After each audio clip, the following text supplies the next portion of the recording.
everyone, and welcome to our CXPA monthly Google Plus Hangout with our CX experts. I'm Leslie Likens with CXPA, and thank you all for joining us today as we go live to discuss customer experience in 2014 and look ahead to what we can expect for 2015.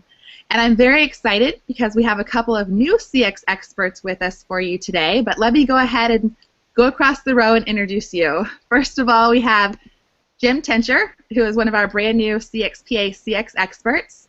And Jim is a certified customer experience professional out of Minneapolis.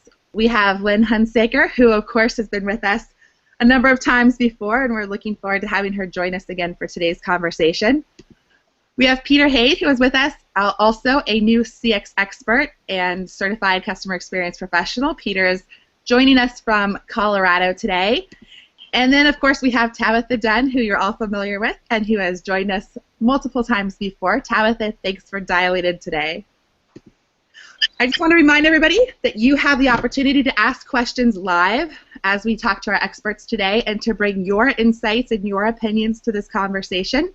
Megan Cannon from our team is monitoring both our Google Plus page, so you're welcome to leave questions or comments on our Google Plus page during this broadcast, and we'll bring those up as we have our conversation.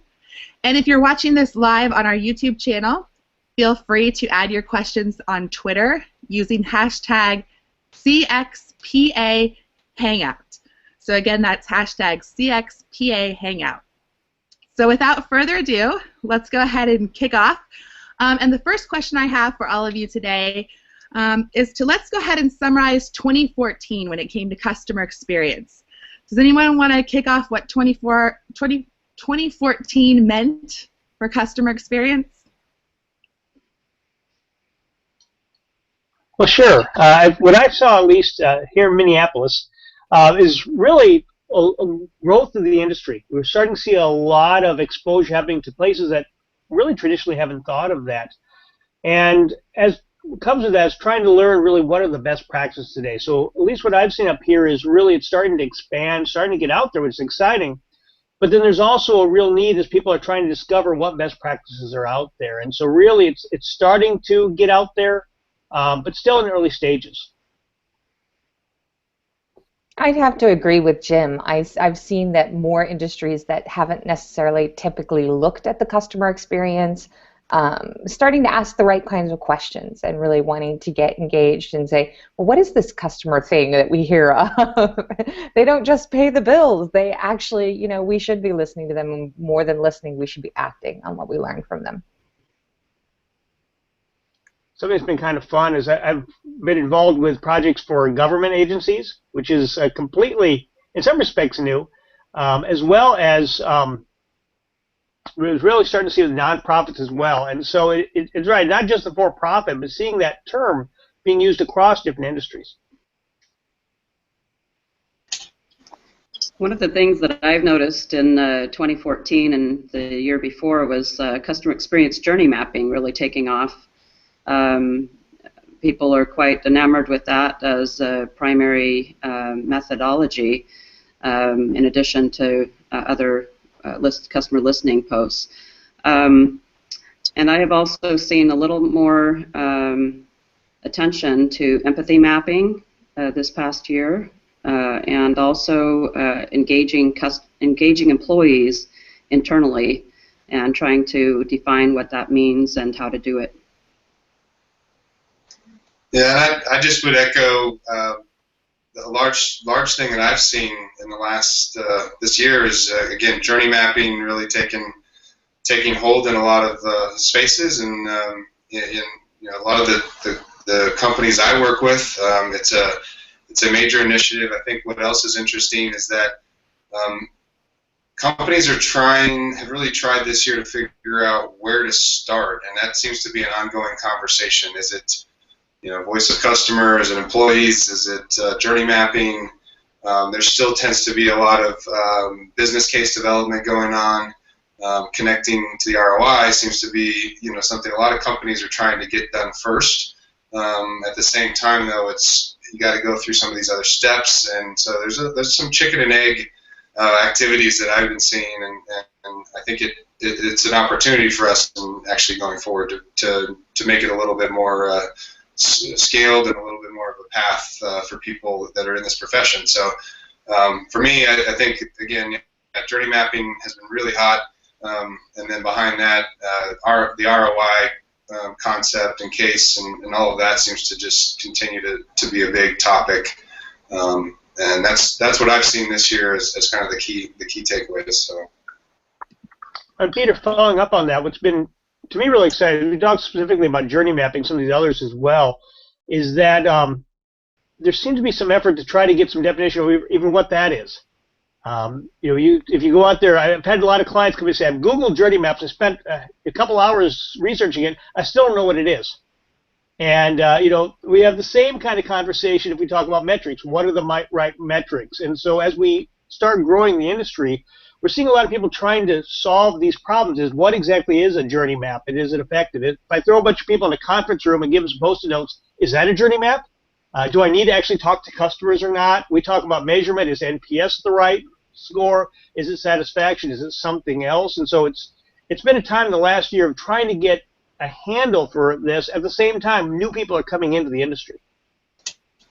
Yeah, and that just to piggyback on that, yeah, I mean, working with some large utility companies, they're doing exactly that, trying to understand best practices. And when you think about these different metrics, as we all have seen, it doesn't seem to be a one-size-fits-all. And if there's a way that as a profession we can dial that in for the upcoming years around what's really working, and it does. I think some industries are different based on what they're going after, but journey mapping, I saw a huge shift where there's the biggest question I've been getting, and in 2014 was how is this different than process mapping? And we've done this and the Six Sigma thing, and the key takeaway for me has been to always point back to the emotional side of the equation on journey maps, and making sure that people are really capturing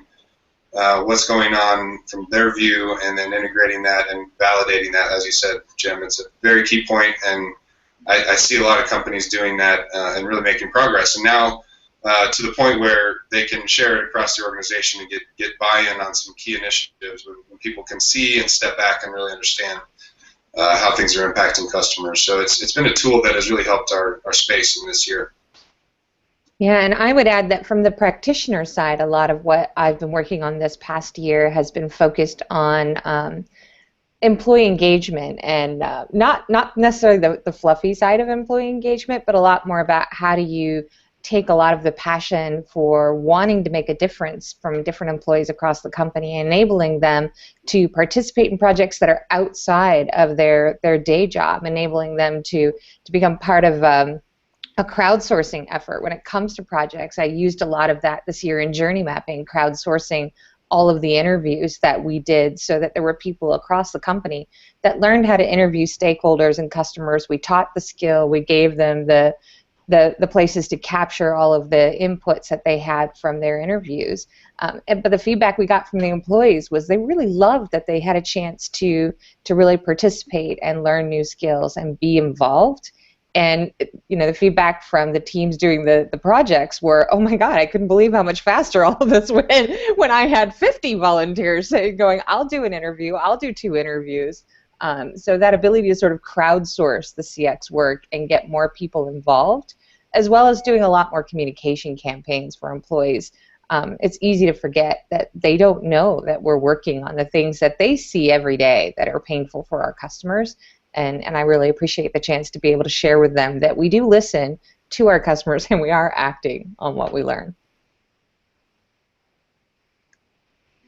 I agree with all of the points that were brought up, and I think that one of the key things about the confusion in the industry around what is the right metric or what exactly is journey mapping or XYZ revolves around the fact that while journey mapping is along the right track in terms of just trying to see things the way that customers see them, we tend to pull back from that particular concept of just looking at customer experience the way that customers see it and defining it in our pet area, in particular various vendors who have an offering, and then taking a label, a phrase that we use in customer experience management, and really championing that in their marketing. And so then I found a lot of newcomers to the field.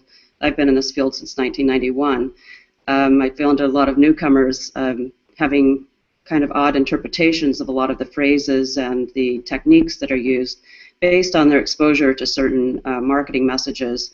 And I think that as a profession, we could really help one another by stepping back and really looking at things from the way that customers see them, and kind of chilling out a bit on our pet angles. So I think that that would really help us going forward.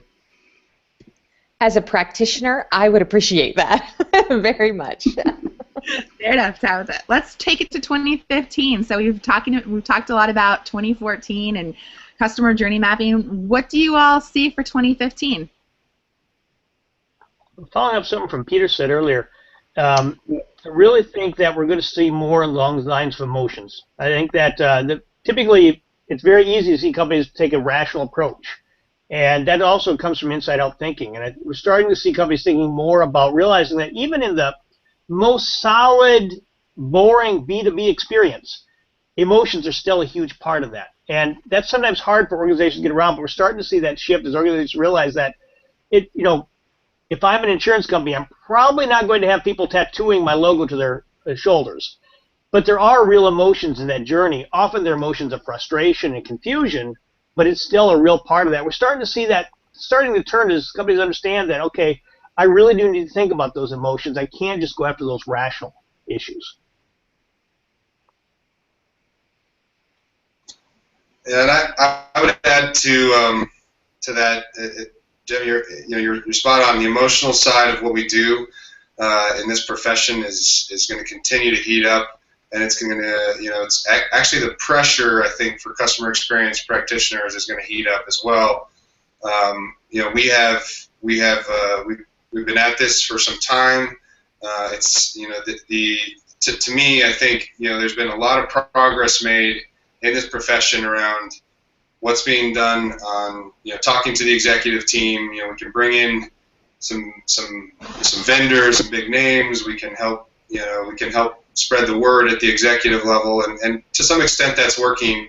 I think the other thing that's, the voice of customer and all that, the listening and the translation and turning that into actionability, that's something that's been progressing fairly well. I think one of the biggest things that continues to pop up is employee engagement, and more companies are going back and realizing that that's kind of where things could have or should have started, and employees are going to be, again, I think, in a very central part of what we see in 2015.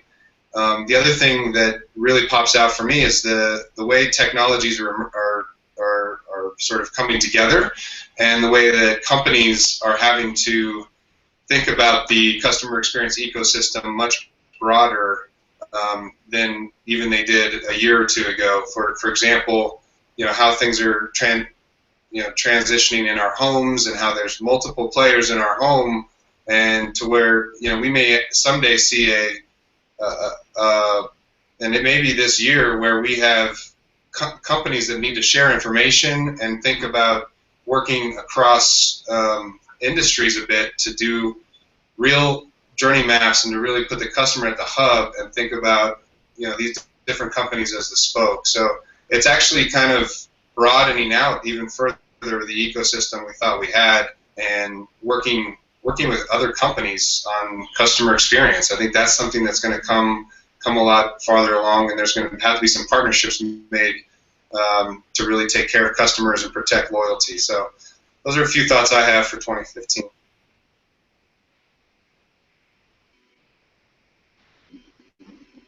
Well, when I think about 2015, for me, a lot of it is thinking about the strategy. I think that everything you guys have said is really spot on. Employee engagement is going to be a huge deal, really getting the actionability out of what we learn. But I think that the biggest challenge is really going to be how do we ensure that the customer viewpoint is embedded in the strategy. It doesn't have to be the entire part of the strategy, but it should be a leg of the strategy. It should be part of the decision making. So I keep thinking the terms I've been using is an intentional customer experience. Your customer experience shouldn't be accidental. It shouldn't be organic. It should be something that you're deliberate about. And when you know you make mistakes, you're going to fall short, how do you recover? So I've been thinking about the intentional customer experience and how to really design the customer into the strategy. I've been thinking a lot about the flow between voice of the customer to customer experience strategy and culture, and then to looking at patterns that inform and prioritize the improvements and innovations that companies can make that can really move the needle in business results. And I think that as we look at everything as a flow, as one part of customer experience management feeding into the next and then feeding into the next and so forth, it becomes easier to unsiloize the way that we manage customer experience. Also becomes easier to manage the whole spectrum of those components without feeling overwhelmed and having the perception that we need to just focus on VOC this year, or we just need to focus on engagement that year, or whatever. But I think that, like anything in life, doing the basics across the spectrum and having connectivity across those things is really the key, and then adding a little sophistication over time. So I agree with the employee engagement comments that we absolutely engage employees in a broader way, a more tangible and impactful way that helps to move the needle in these chronic issues that our customers find are inhibiting the ease of doing business. And I think that as we do that, we will be seeing bigger business advantages from customer experience than we have seen in years before this. So I'm looking forward to 2015 for all of those reasons. What do we see as challenges? What are the challenges that customer experience professionals and companies are going to face in 2015? Well, I don't know if it's a challenge so much. Maybe it's a change of frame. But going back to some of the comments about employee engagement, every year I interview Minnesota executives and what they're doing about customer experience for my blog. And traditionally, it's been interesting because I talk to them about employee engagement. And they all say it's important. Then I ask them about partnering with HR. And they all get these blank looks. Like, oh, HR, why would I talk to them? And it's funny, a profession that focuses so much on breaking down silos has historically had a real trouble at really engaging with HR. And some of the companies I've worked with, they're almost duplicating HR when it comes to communication, engagement. It feels like that's starting to change, but that's going to continue to be a problem, is try to figure out how much of what we do can we partner with HR, bring them in, and how much do we need to go direct because they're not able to execute effectively. And that's a conversation I'm starting to see happen, and it's a challenging one. Yeah, I would have to agree with Jim. Employee communications and HR are great vehicles. Why would you want to duplicate those teams? Why not just leverage what they already have in place and go from there? So, yeah, I think that's an important point. I think in 2015, one of the challenges that companies are facing and they're coming to grips with is how they become more human in talking about their mistakes and sort of owning those. And we have all seen leaders that, you know, the typical names you see leading customer experience as brands. They do a good job of this. Mom and pop shops do a good job because they get it.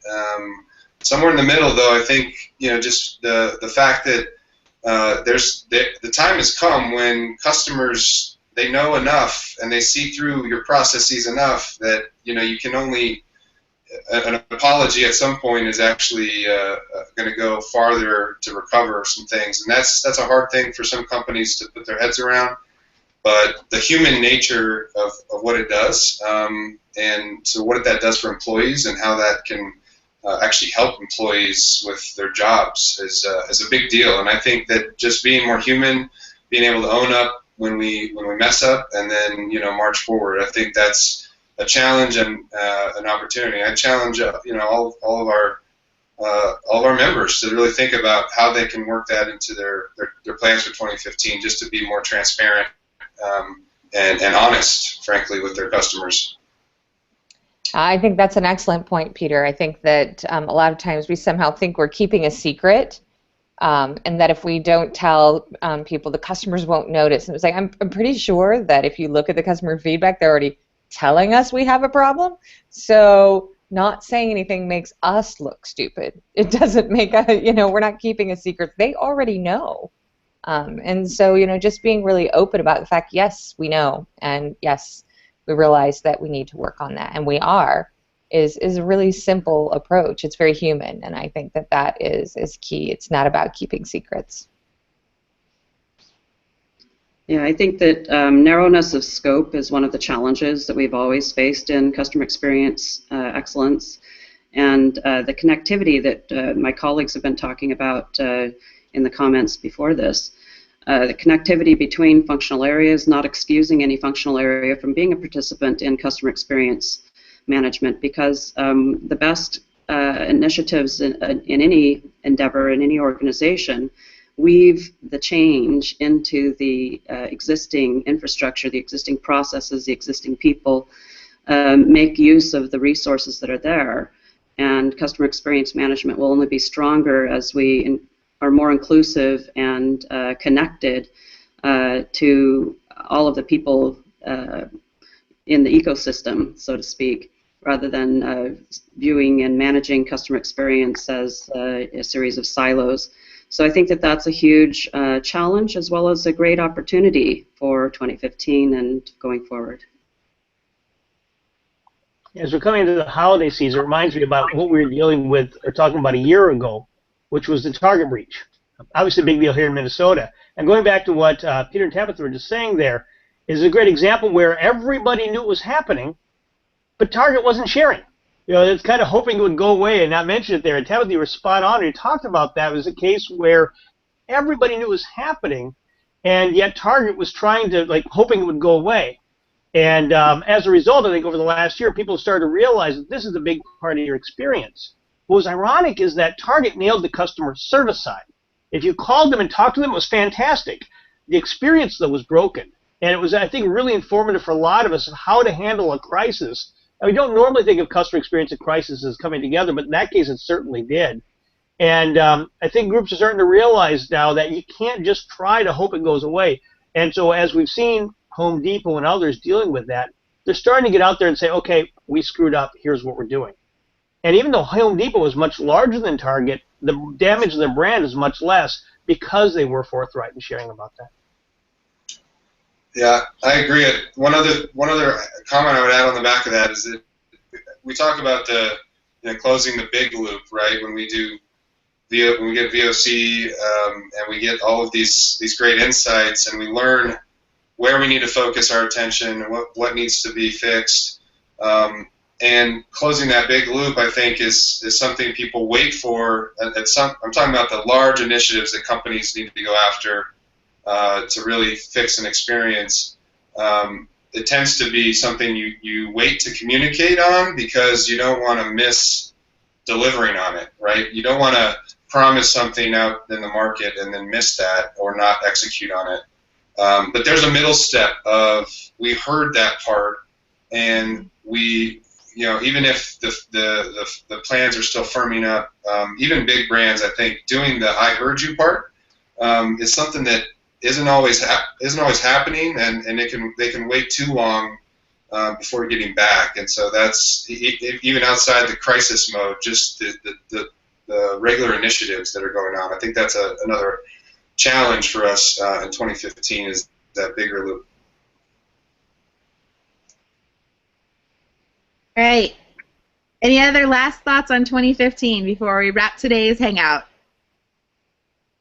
I think it's going to be an awesome year. I'm looking forward to it. I'm hoping we have a banner year in attendance for our Member Insights Exchange, and I am looking forward to meeting lots of new customer experience practitioners that come to the event and getting to help people throughout the year. It's a great part of my experience to get to learn, and I'm really happy to have other CXP experts. Not that I haven't enjoyed my peers so far, but it's nice to have new people in to help. So welcome. Thank you, Tabitha. So just a couple of notes for everyone. We do typically do these Google Plus Hangouts on the last Wednesday of every month.